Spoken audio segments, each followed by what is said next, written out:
This is the You Can Learn Chinese podcast. For everyone who's trying to learn Chinese or reaching for the next level, you came to the right place. I'm your host, Jared Turner, longtime resident of China, co-founder of the Mandarin Companion Graded Reader Series, and I'm telling you, child-proof your house as much as you want, they're still going to get in. My co-host is John Pasden, co-founder of Mandarin Companion, founder of All Set Learning, the Chinese Grammar Wiki, Sinosplice.com, and don't bother doing a criminal background check on him. He's never been caught. This is the first of a 4-part series about learning how to read Chinese.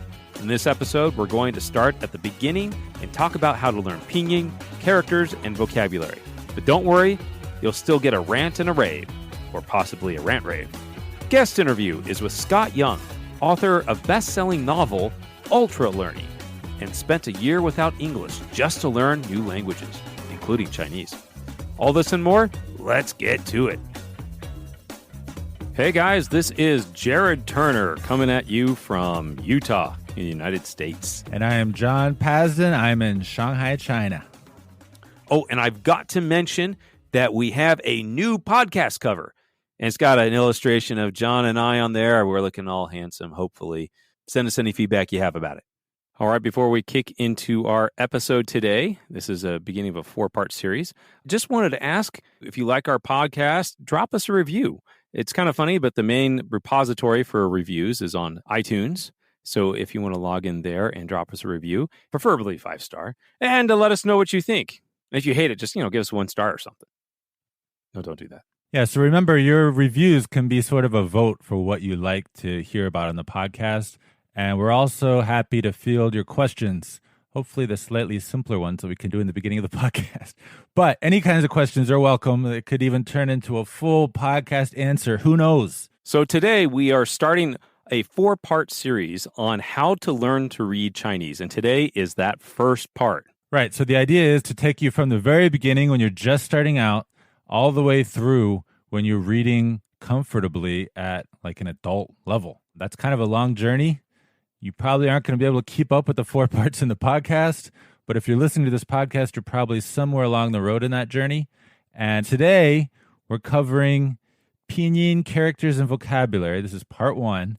And even if you're not a total beginner, I think there will be some useful reminders because, man, a lot of people, they don't start out in the best way, and they have to go back and kind of fill in those gaps. So let's just assume for a second here, John, that, okay, so you've decided you want to learn Chinese. Where do I start? Okay, so it should come as no surprise that Pinyin is the place to begin. But here's the thing about Pinyin. Most people don't learn it very well. They don't learn it well enough. They kind of learn it just well enough to sort of recognize a word when they see it, like a word they know, but not really well. Hey, John, for a second, I think it's even worth it to talk about, say, hey, what is Pinyin? It even took me a little while to get the concept. What is this Pinyin thing all about? So traditionally, Chinese was written entirely in characters, and it wasn't until around 1950 that the communists were like, hey, maybe we can help people read better through other means. So they created Pinyin, which spells the sounds of the language. It's kind of a phonetic way to read Chinese to help people learn characters. But here's the thing. It was not created for foreigners. It was created for Chinese themselves. So that's one reason why Pinyin can sometimes be a little confusing.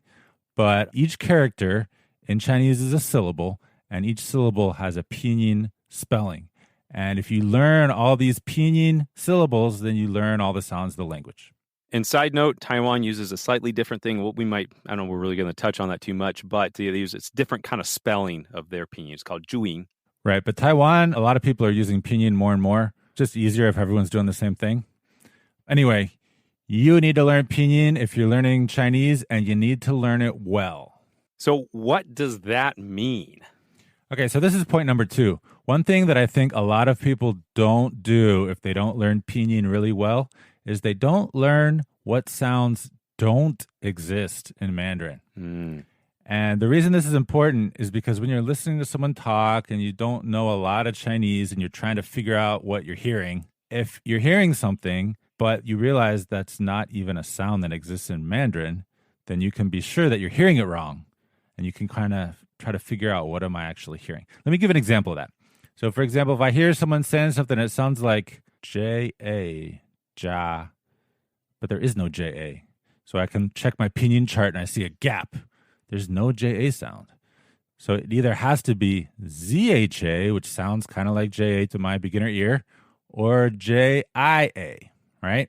So then you can listen again. Okay, which one of those is it? It's got to be one of them. So if you do this for like all the different sounds, especially the ones that sound similar, it really helps with your listening. You add in a little bit of logic. It really helps for those of us that feel like we don't have a great ear, especially in the beginning. I know I was in that category. Now, John, you mentioned something I think it's important for people to know about. You mentioned a pinyin chart. Bring this up. Okay, so pinyin chart has the initials, which are usually, consonants, the beginning of a syllable, down the left side, and then the vowels and the endings, we call them the finals, across the top. So you combine the first part of the syllable, the second part, the initial and the final, bam, you get a syllable. And this creates all the possible sounds in Mandarin, well, pretty much all of them. And the ones that do not combine are kind of gaps on the chart, and there are a lot of them. So it's really useful to know where the gaps are and where the gaps are not, because where there are not gaps, that's where you have to learn stuff. But I think what's great to anyone listening to know is that, think about this, all the pronunciations of all the different sounds in your language, could it fit on a single chart? Answer is probably not. Because one of the great things about Chinese is that there's only 409 unique sounds in Chinese. So 409. And if you want to look at like at least English, some estimates, there's about 17,000. If you really focus and master this pinyin, then there's only really 409 things to master. And then from there on, it's just combining all those in the many different ways. Right. And that doesn't include the tones. But on today's podcast, we're not really talking about tones. We're talking about reading. Okay, so point number 3 I want to make is that dictation is helpful. When I say dictation, it means playing some audio, possibly your teacher just saying something, and you writing out the pinyin that you hear without tones, right? Just getting clear on like, what does an XI sound like? What does an SHI sound like? And only when you go through a dictation exercise like this do you really see where you're mishearing stuff. I found that so important, John, so useful, because if you don't know your pinyin well enough, when it comes down the line, even if you can write all the characters, right, it's being able to like type them and actually be able to use them to communicate. It's really, really important. And that, Jared, is point number 4. If you've really learned your pinyin, and I'm talking about aside from tones, before characters, if you've really learned your pinyin, then when you start to learn characters, typing becomes a really useful tool that helps reinforce the pinyin, because nowadays most of us use pinyin to type characters. You got to know the pinyin well. Then when you start to type, if you think you know the pinyin for a character, but you actually don't, the typing is going to reveal that. And I mentioned earlier how there's some older people in China who don't know pinyin. And you think, well, what do they do? Well, there's other ways to input characters on computers and stuff. We won't really cover that. There's things called bihua, which, goes with stroke order of characters. You can put those in. And there's also, you can just like write characters in, right? That's the other thing. But that's the core of it, guys, is that you really got to learn this pinyin if you really want to be able to start communicating effectively in Chinese. It's kind of like the base behind the characters, right? Let me sum up these 4 points. I hope that I made a case for learning it really well. So that's point number 1. You got to learn pinyin really well. Point number 2 is you need to know what syllables don't exist, and a pinyin chart helps with that. Point number 3 is that if you're a beginner, doing some dictation with pinyin only, no tones, no characters, will really help point out your mistakes, the areas you're not really getting. And point number 4, when you're starting to transition into characters, definitely do some typing of pinyin, character recognition, input using pinyin. That is a good bridge. Okay, so there's a lot more we could say about pinyin, but we're focusing on reading, which is a kind of input, not output. So let's go straight to characters. There are a few things that you need to know before you get into it to maximize your efforts. And the first thing is a little bit repetitive, but it's worth saying. First thing about characters is know your pinyin first. Some people start characters and they're like, pinyin, whatever, I'll learn that later. Like, characters, that's the real Chinese. And yeah, characters is the real Chinese, but you need to learn pinyin. Just a quick reminder, writing is a technology. The spoken language is primal in all languages. Learn that first, then learn characters. Yeah, John, that's really important, I think, for people to remember that, writing and reading took human civilizations quite a time to develop those. It's not something that's natural and intuitive per se. That's why people, I guess you can say, could be illiterate, but, pretty much anyone can speak. Okay, so we know that you need to learn characters. So how about something that's actually related to that? My point number 2 for characters is that you really need to understand the structure of characters. So you might be tempted to think of characters as just a bunch of strokes, a bunch of lines. You just got to learn how they're put together and just memorize them all.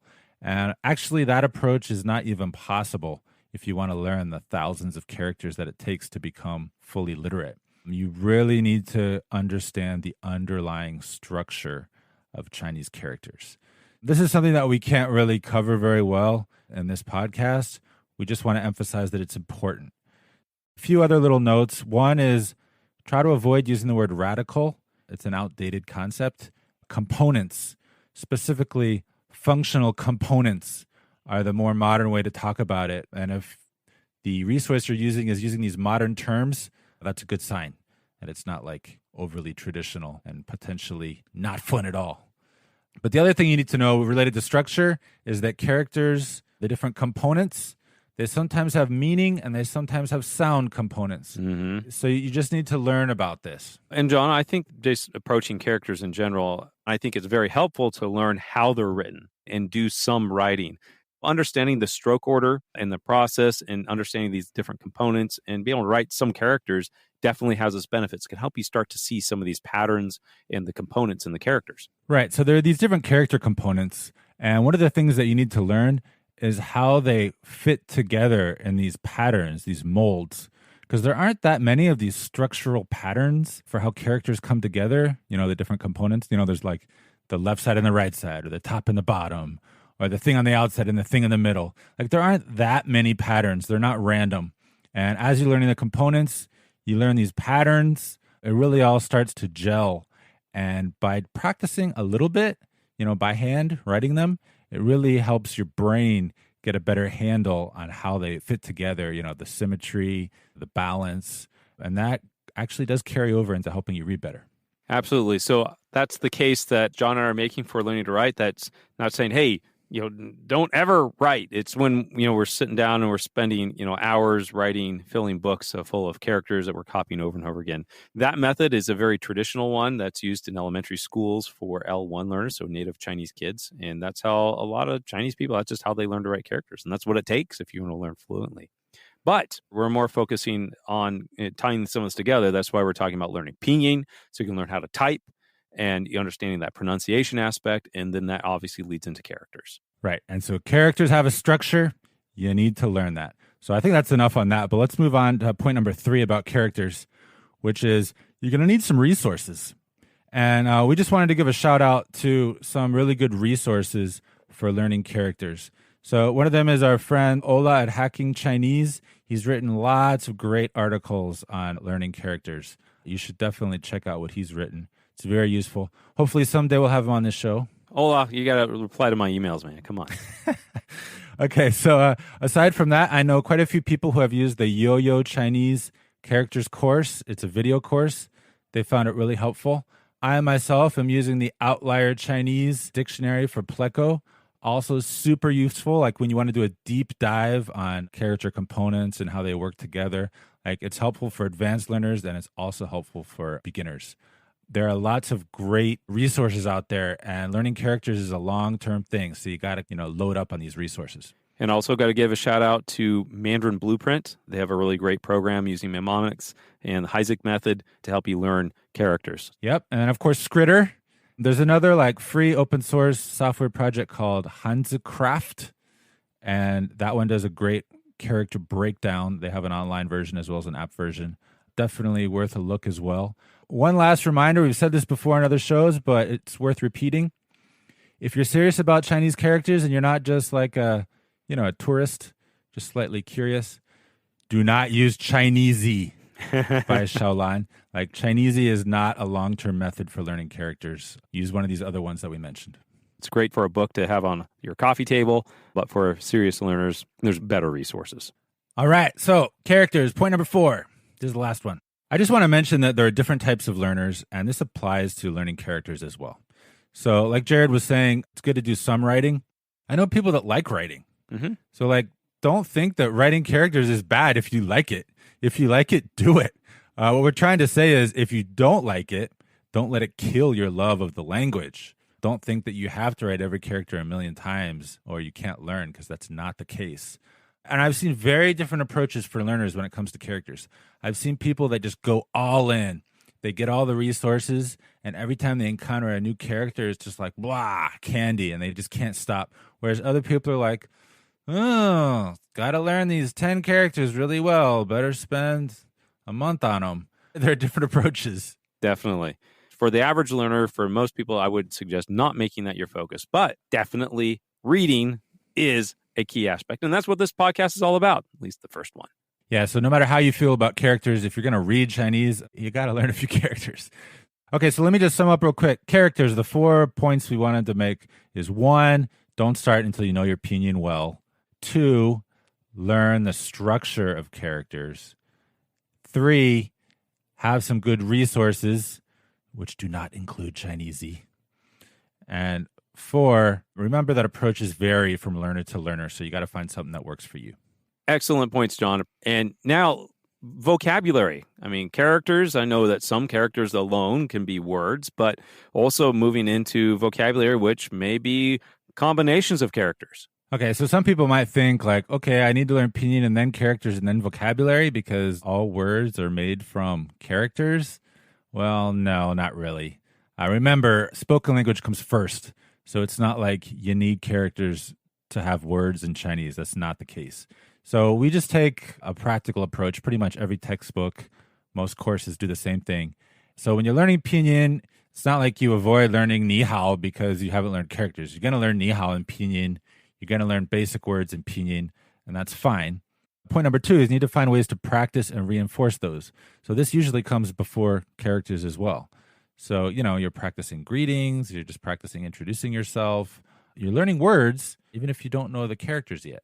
And it's very normal to learn words, in Pinyin first and then not match up the characters until later. Don't worry about that. That's fine. And yeah, you're right, John, because that's exactly what native speakers do. They first learn the sounds, they learn oral language, and then they learn to read. And I liked how Terry Waltz said once when she was on this podcast, she says, they learn to match a squiggle with a sound. Right. So, you're not going to go wrong by mimicking native speakers. You can't mimic them totally, but it's definitely not a mistake to learn to speak, to understand by listening first and then match up characters later. That's a totally natural way to do it. The only thing I have to say about that is don't wait like really, really long. Like don't get upper intermediate, quite fluent in speaking and listening with no characters, because that can be quite a slog if you have to go back and match like your thousands of words, with their characters. It's better to do it in around the elementary range, like the very latest low intermediate, because it doesn't feel like too much work. So how would people know that?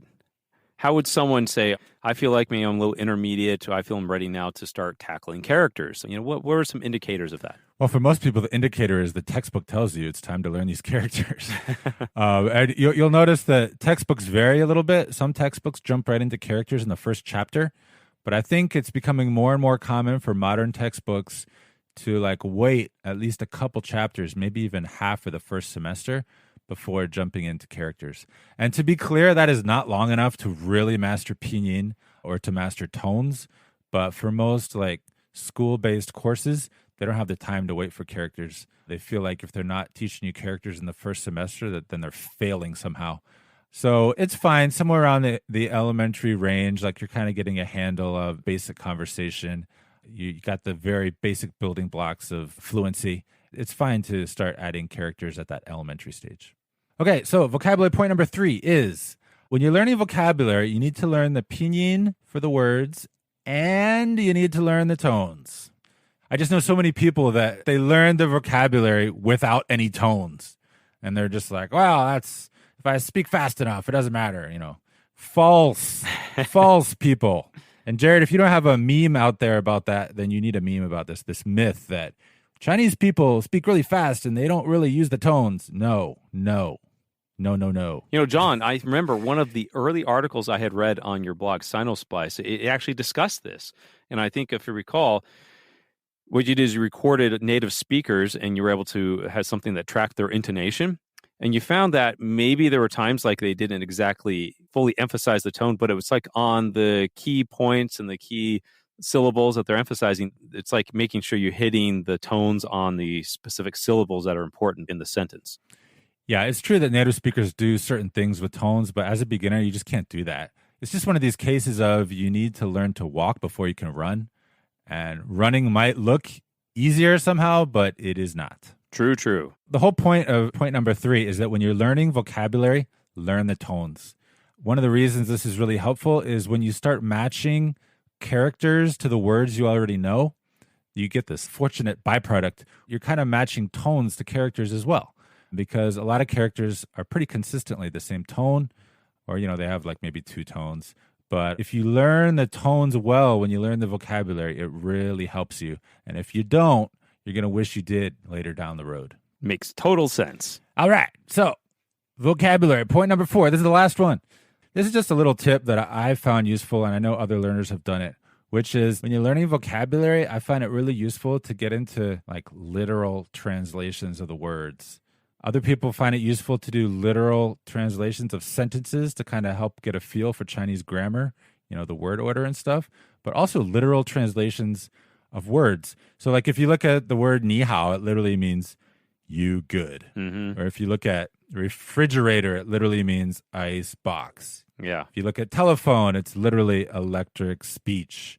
And kangaroo is the bag rat. Oh, yeah.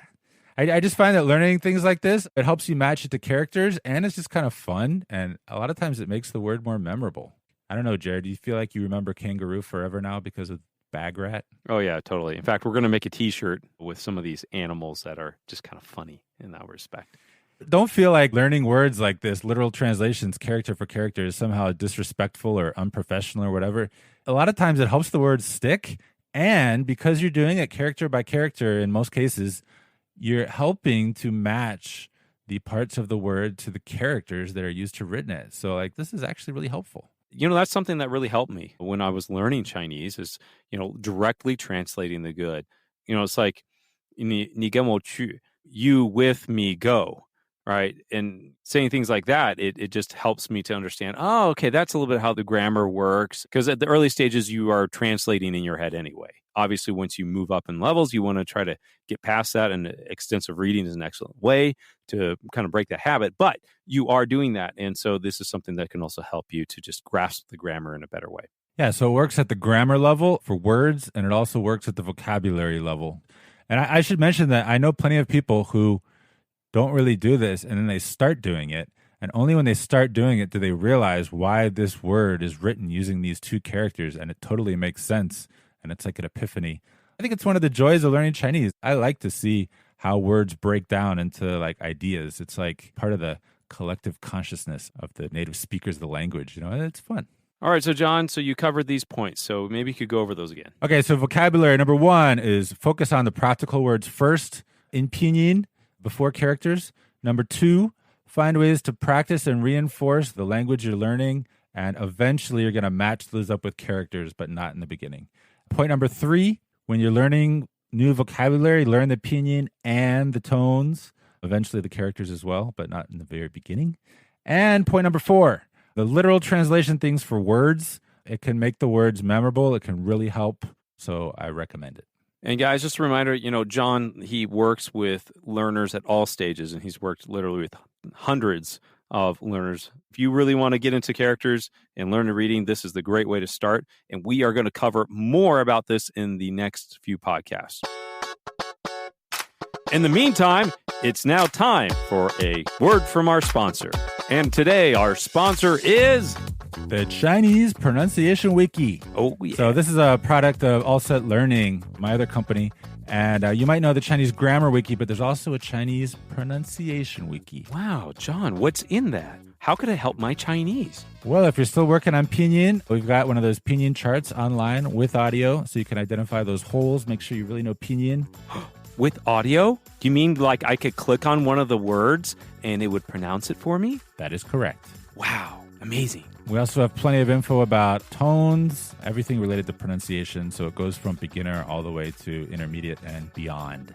So that's a free resource online. Check it out. And John, can I find all 409 pronunciations of Chinese on that website? You can. Wow. And where can I find this amazing resource to help me learn Chinese? So the easiest way is to just go to allsetlearning.com, and there's a resources section at the top, and just go to Chinese Pronunciation Wiki. That's amazing, John. I think I'm going to go check it out right now. You do that, buddy. All right, now it's time for rants and raves. John, what do you have for us today? Do you have a rant or do you have a rave? I have a very simple rave. It is for a blogger known as Ola Linga. So not Ollie Linge, but Ola Linga. He's probably, too polite to stress that over and over himself. So I'll help him spread the word. Maybe in return, he will come on our show. All right. But anyway, what I wanted to say about Ola is that he's written so many articles, and so many articles I've seen. I'm like, yeah, that's a good article. I should have written that article. Like, this man is a machine. He just pumps out so many articles full of good advice. And it's all just like totally in line with modern research on language learning. Very good guy to be reading. If you're not reading him already, hackingchinese.com. And he is a big proponent of Mandarin Companion and graded readers in general. All right. So what do you got, Jared? Okay, I have a rant rave. What does that mean? So right now, when we're recording this, we are right in the middle of the Zhongqiujie. That is the Mid-Autumn Festival. One of the traditional things to give people on the Mid-Autumn Festival are mooncakes. Yeah, being. John, I got to ask you, are you for or against mooncakes? I totally love them as long as they're made of non-traditional ingredients such as ice cream or possibly meat. I'm not a big meat eater, but those are better than all of the traditional ones, which I'm sorry, I don't like. I'm not Chinese. So if any of you have been around China or had Chinese colleagues around this time of year, you may find mooncakes falling into your life. Literally, companies may give them to their employees and clients give them to clients. I've been times where I've been inundated with mooncakes, and these things can be great or terrible. It's usually either or. The traditional ones, like some of them have like the meat in it. How about those salty egg yolk ones? Egg yolk. Oh. Or lotus seed. Oh, yeah. And, you have some that are sweet. And in China, what is Haagen-Dazs? They have their ice cream ones, right? Oh, yeah.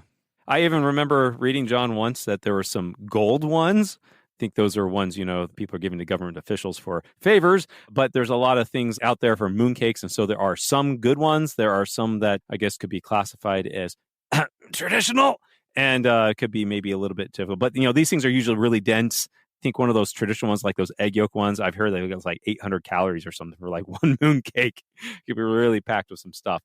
I got to say, John, I had one. My wife, Heather, she used to write for an expat magazine there in Shanghai, and she got to go with this cooking demonstration. And the guy made some mooncakes. It was with pineapple and cherry in it. And I'm telling you, dude, it was amazing. It was so good. Pineapple cherry, definitely not traditional. All right. I think we have an interview coming up as usual. I just like to mention, though, that today we mentioned a lot of different things related to Pinyin, characters, vocabulary, and we're going to have a lot of links in the show notes. This is a show where it's especially useful to visit the You Can Learn Chinese.mandarincompanion.com page and check out the links in the show notes. All right, let's kick over to this interview with Scott Young. All right. Oh, geez. Well, my name is Scott Young, and I have a blog that I've been writing for almost 15 years now that centers around learning. Scott hails from Vancouver, Canada, and is what you would call an ultra learner, which comes from the book he wrote called Ultralearning. And so a lot of the things that I'm kind of known for, I guess, now is taking on these learning projects, learning languages, but also things like computer science, art, quantum mechanics, all sorts of things. Scott is the real deal. Something you'll notice quickly is that he puts 100% into whatever he does. So, is it possible to learn a language in just 3 months? Listen, then you decide. Stay with us. Why did you start learning Chinese?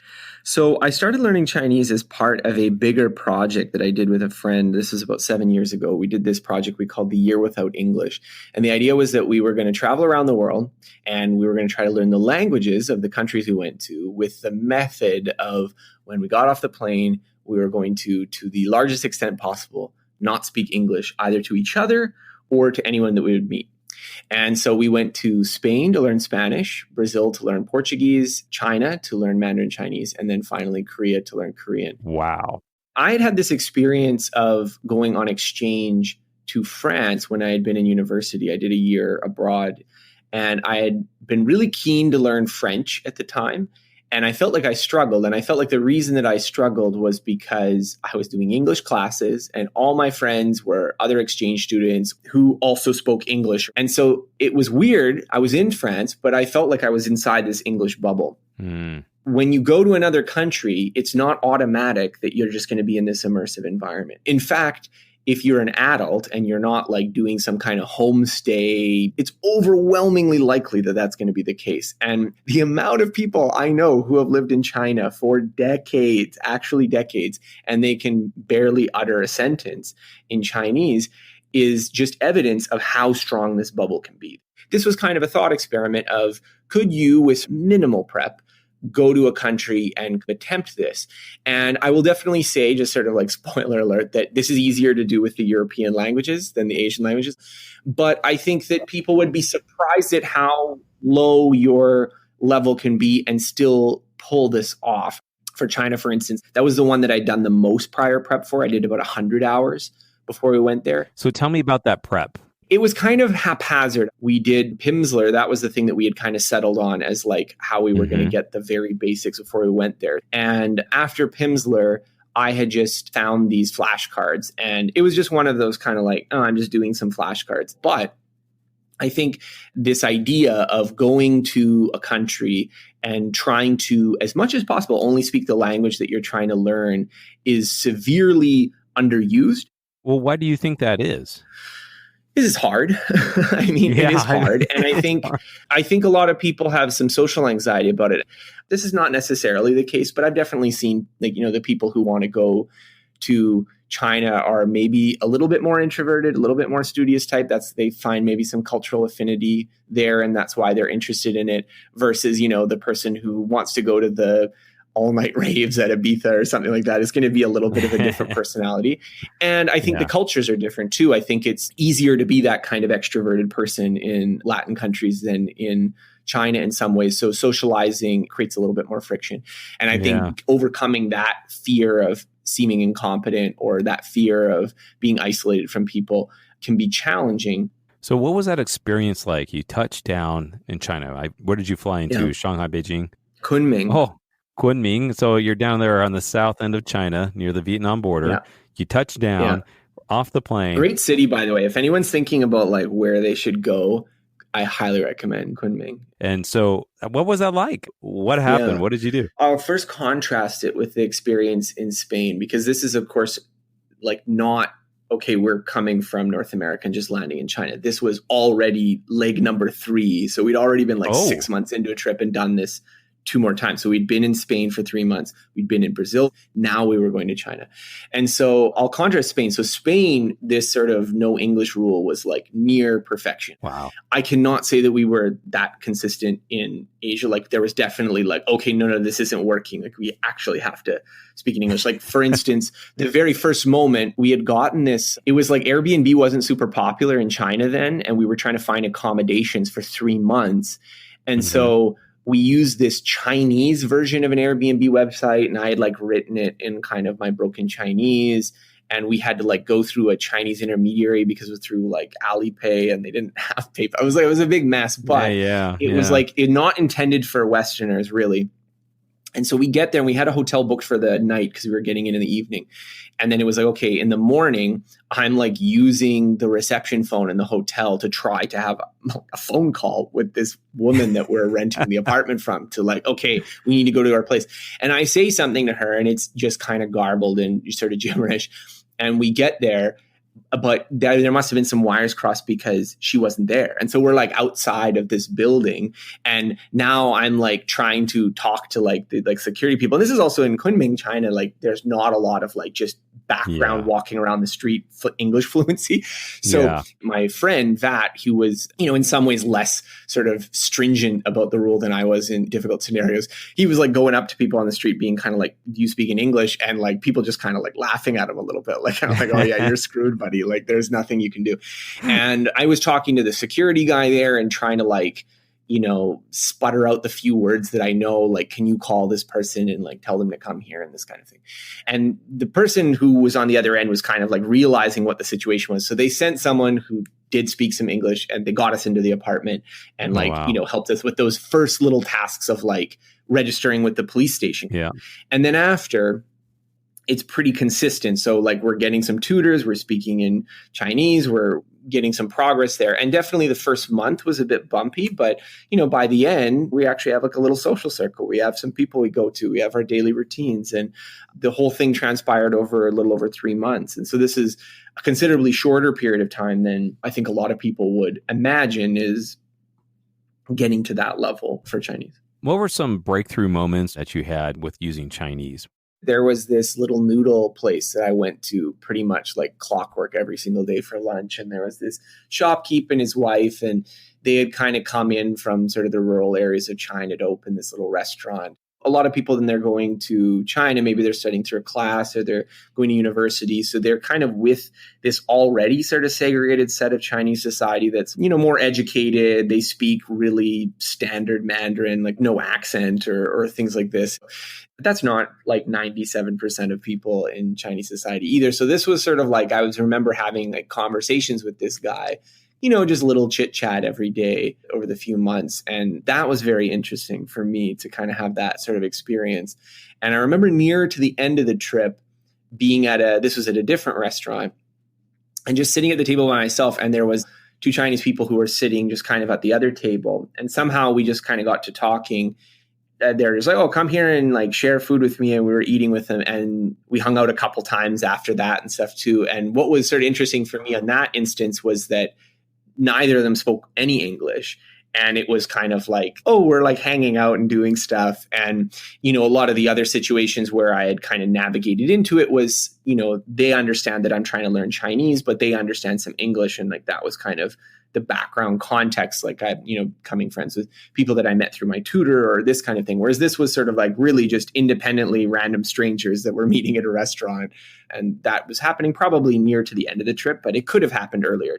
Well, that's a fantastic experience. So like, what were you doing to actually have conversation throughout the day and really trying to practice your Chinese? Because, there's only so many times you can go buy fruit, and eat lunch, right? Yeah, well, you need to make friends. Like, I don't think it works just going to the store or going to the restaurant. Like, unless, again, like this place, like I'm going to this noodle shop every single day, so the guy kind of gets to know me a little bit. But I don't think just doing errands really counts, or like getting a taxi, because you quickly exhaust that kind of vocabulary. And then it's sort of, okay, like you can get a little bit better at giving directions or ordering things. But even you get to a level of comfort, like most of the time when I'm going to the shop in Canada, I'm not having like really that much dialogue with the teller or something. Like this is a pretty routine transaction. Okay. Yeah. All right. Thanks. All right. And then, a couple things I'll say. So first of all, being in Kunming was helpful in some ways because it was not that many tourists outside of China came there. Yeah. And so it's very few Westerners. We weren't living in like, there's a kind of like core downtown sort of area where the university is. And that is like where there's like the one Western cafe where like the 10 Western people who live in Kunming, they all live there. But one thing I will say is that like the making friends is really important. And so our strategy in Asian countries was a little different than what we did in Western countries. So Spain, I think, is pretty easy to make friends if you just put yourself in social situations. But in Asia, it's a lot harder. There's not as much of a nightlife culture. And even when there is, it's kind of weird and not universal. Like people like going to restaurants with their friends, and like you can't really just, especially with bad Chinese, just like go up to people's table and be like, "Hey, do you want to be my friend?" Like that's odd. I did it the one time, but that was kind of also like a weird coincidence, or they started talking to me or something. Like it wasn't like a typical scenario. And so what we did, our strategy was we got multiple tutors, in-person tutors, and we were really key on like the in-person tutoring, although we can use like italki and things like that. But the in-person tutoring was really helpful because basically the first time we're meeting them, we say to them, okay, look, this is what our project is. We're trying to do this where we're speaking in Chinese, and we would like to make friends. And so, if you know people or, like you can introduce us, that would be great. And sometimes it's a bit of a dud. Like one person that we met, they were also not really from there. They were just studying there, and they introduced us to some friends kind of later in the thing, but it wasn't like they were really integrated in the social web. But one of the tutors that I had, she was working at a bookstore kind of cafe as well. And she had a bunch of other sort of Western friends who were also learning Chinese. And so she kind of introduced me to them. And then I went with them to kind of like a house party or two and met some Chinese people through that. And I would go to the bookstore to study. And so I would get to know the other people that worked at the bookstore. And so I think you do need to have a strategy to make those friends, especially with this handicap of like, I'm not speaking the language I'm comfortable with. So when I meet people, it's going to be kind of, oh, this is this guy who's trying to speak only in Chinese, which is kind of weird. But it actually worked. And then you can start having these conversations or get tagged along for social situations and stuff. And so I didn't actually find it that bad to make friends in China, but I do think it doesn't happen automatically. So it's very easy to just go to China. And then like your no English rule could just be, I go to the grocery store and I don't hang out with anyone and I just study at home. And like that wasn't what it was like for me. So I don't want to say that that's what I'm recommending. Rather, it's, you have to be pretty strategic. And I think as well, your level of prior Chinese, you should take into account like how comfortable you feel doing that. Like if you feel like you're a really introverted person who would have a lot of difficulty like asking that of a tutor or showing up to a party where you're trying to speak in Chinese, if that feels really, really uncomfortable for you, then yeah, maybe you do want to maybe get to like 200, 300 hours before you go to China. It brings up something that's important because, I call John a high functioning introvert. But he says that when he first started learning Chinese, he made those conscious decisions to kind of step outside of yourself and try to talk to people. Yeah, I definitely think that you need to have that kind of, I'm going to go out and communicate. And there are different ways you can do that. I know that like language exchanges also can be functional if you actually take advantage of them and do them 50-50. Because I think there is sometimes that challenge of like, how do I make myself someone that people would want to be friends with when my level of communication skills is still quite low?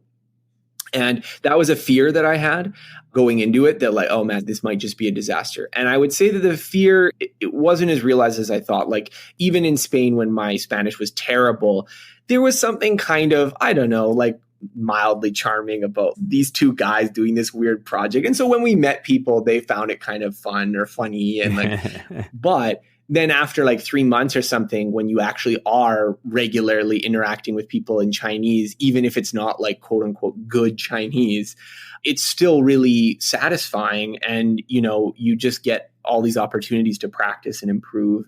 What things did you learn by going through this process of learning the language in this way that you think is maybe applicable to people who might be under more, I guess you'd say, normal circumstances? They might be learning their own home country, or they're using just other methods, other books or resources to learn.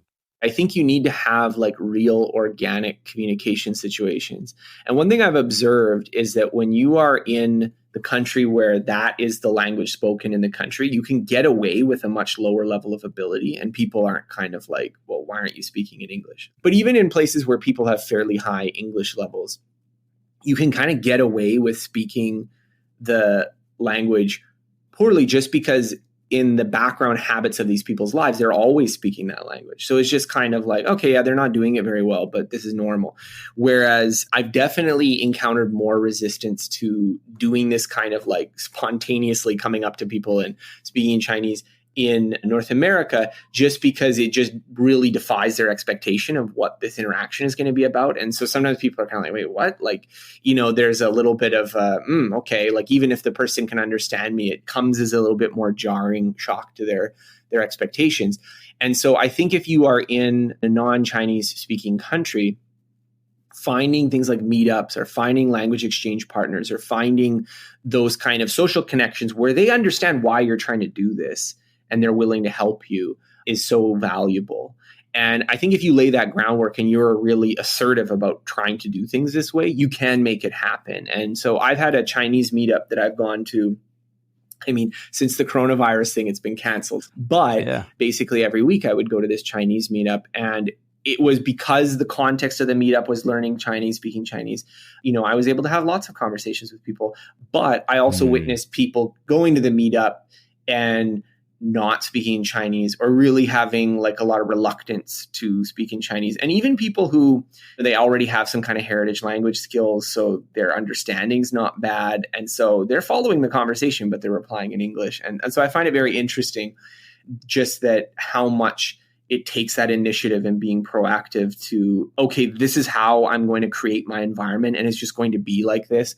And, you do have to get people to cooperate, but I find a lot of people, they're sort of these wilting flowers that like as soon as there's a little pushback to them speaking Chinese, okay, immediately I'm going to go to English. I'm not even going to try to persevere at all. Yeah. That's what creates the bubble. That's what creates the environment where it's like, oh, it's so hard to practice Chinese, or people won't speak to me in Chinese, or as soon as I speak in Chinese, they'll switch to English. It's like, well, did you try persisting for another sentence? Even just telling people you have a project to only speak in Chinese, I think works a lot. That was like our key in this whole trip is learn that phrase the first day of each of these countries, so that when people are like, what are you doing? You would say, oh, I have a project to not speak English to learn, your language. And when you just repeat that to people, it was suddenly like, oh, okay. Like they were just trying to help when they're speaking English. I speak English. Why are you making this so hard for yourself? But if you tell people that, they were suddenly really supportive because they're kind of like, oh yeah, that's good. You should try to learn. Well, Scott, I want to hear about your experience on learning characters too, because I know you included that in what you were doing. It sounds like you're mainly focusing on oral communication, right? Definitely. But what about characters, and how did that play into learning Chinese, and how did that impact your communication at all? So going into China, I had heard from a number of people who were good language learners to go the kind of spoken first approach. And so that was sort of in the background of my mind. Like, one of my friends, Benny Lewis, who I don't think he's always as popular and for his Chinese learning experiments, but I know him quite well. And I know he speaks a lot of European language as well. And so when he went there, he had focused only on spoken Chinese. And I know the great linguist Victor Marr, who's a real good sinologist. And he's also very much you should become basically fluent in Chinese before you try to learn characters, which isn't the university curriculum approach, but this was sort of jumbling around in my head when I went there. And so I had this kind of feeling like, should I learn the characters or not? And I actually went the other way. I decided to learn characters, and I found it very helpful for my spoken communication, even though that wasn't really my goal. Like my goal while I was in China wasn't really to work on reading comprehension. I didn't mention this before, but at the end of my stay in China, I did do and I passed the HSK 4 exam. So it can kind of give people who are learning kind of a sense of how far I went. I'm being very vague. I just kind of forgot. Oh yeah, I did actually do a test at the end of that leg of the trip. I think my spoken level was arguably a little better because the HSK, there's no spoken component. It's just a listening, reading and writing. And so reading and writing were the things that I just kind of learned them accidentally. Like I didn't spend any time on them. I was only on spoken for the most part. However, I was doing all these flashcards. And so I was learning characters kind of through that. But for me, where I found the characters really helpful is that Chinese is like a particularly homophonous language where there's lots of homophones and lots of like, especially if your ability to recognize tones is weak, which it is for like a really long time, then you've got like so much overlap. So when you're learning new words, they kind of all sound the same. I mean, they don't, but like compared to like Spanish or things like this, or even English, I think Ultralearning, our friend, was telling me that the amount of like valid syllables in English that like form actual words is something like 4 times larger than Chinese, even including the tones, which you can't hear in the beginning. We just discussed this on the podcast here, is that there's roughly, I think it's estimates 15 to 17,000 sounds in English. And in Chinese, there's only 409 unique sounds. There you go. So for Chinese, because of how many homophones there are, I feel like the characters for me were really helping make sense of like, what is my mental map of how these words are formed? Because otherwise, I just would find it impossible to remember things. Someone would tell me how to say something. Mm-hmm. It would just be in one ear and out the other. And so for me, the characters were these kind of visual hooks that when someone taught me, and even today, when I learn a new word, my first thing is like, what are the characters? And you're like, oh, it's this from this and this from this. Okay, that makes sense. One thing that I will stress is that learning to recognize the characters is a very, very different mental skill than learning to write the characters handwritten. Oh, yeah. I would say it's about 3 to 5 times easier to learn them only recognition than to learn them from production.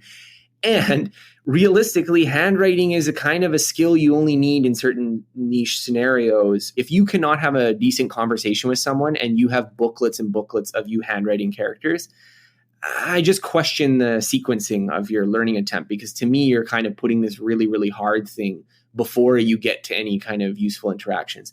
Now, that being said, I do think knowing how to recognize and knowing how to read is an incredibly valuable skill. And so after I came back from China, when it was like, okay, well, now I'm no longer in access to this great immersive environment, and I'm only like, once a week I'm going to this Chinese meetup. Now is a good time to do a lot of like the reading and doing that kind of stuff. So I actually used Mandarin Companion. That was some of the graded readers. Hey. I really also like Tales and Traditions. There was a few other ones that I used to kind of bridge. And then another bridge that I used really heavily was Text Reader. So I got actual things that I really was interested in reading. So I think the Santi, like those books, I read them, the 3-Body Problem. You read that in Chinese? Yeah, so I read it in Chinese. That was the first novel I read in Chinese, which is surprising because like everyone's, oh, that's a really hard book. But no, it's not a hard book. The thing is that the science is difficult in the book, but that's totally separate from the language being difficult. I've also read like Frog.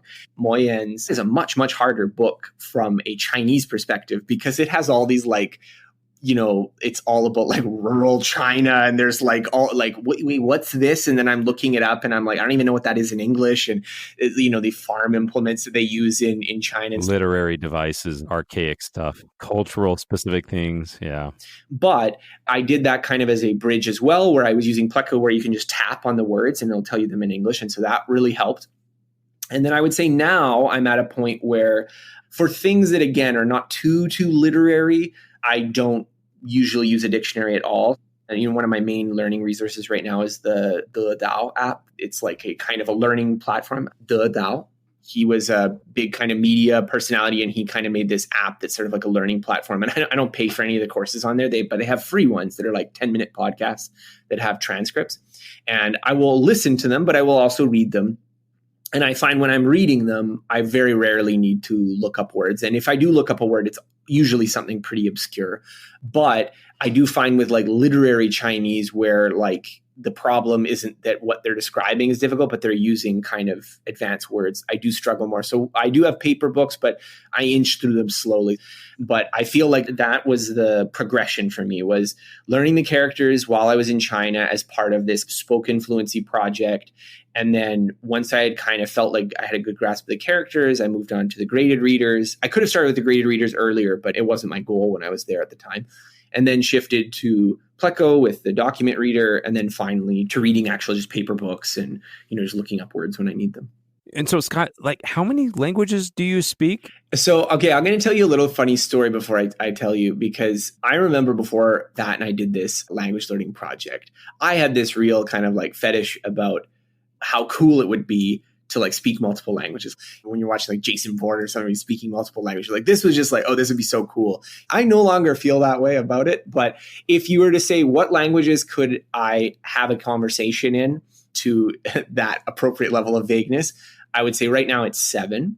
English, obviously, and then Mandarin Chinese, Portuguese, Spanish, Korean, although my Korean is definitely the weakest, and French, which I learned when I was on that trip.